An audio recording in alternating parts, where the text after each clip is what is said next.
This is Nancy to Fix This House, and this is our GE slide-in oven. It's also a convection oven, and here is the control panel right here. Let me show you how you set a timer with it.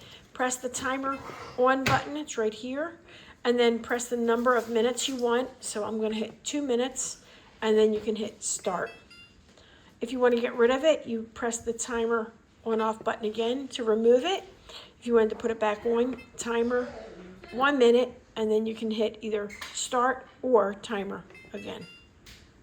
Okay, you have options.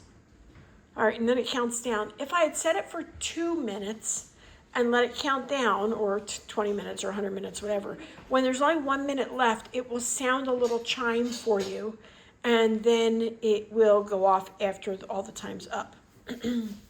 So we just have to kill 41 seconds so we can see. I don't know the age of this machine, and I haven't found the model number yet. It came with a house that we just purchased, and I have some reason to believe that it's a little bit older because of these marks here, but it still has the blue tape at the bottom, the protective tape, so I'm not quite sure. And also because this right here doesn't work, so it makes you think that it might be an older model, but I'm not sure. All right,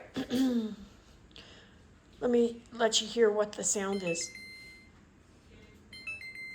And that's what the timer sounds like when it's going off, and you can hit the timer on off to turn it off. And that is it, my friends. To turn on the timer, press the timer button, plug in your numbers, and either hit the timer on off or the start button. Okay, if you don't hit these two, the timer won't actually stay on. Thank you for watching, and have a great night.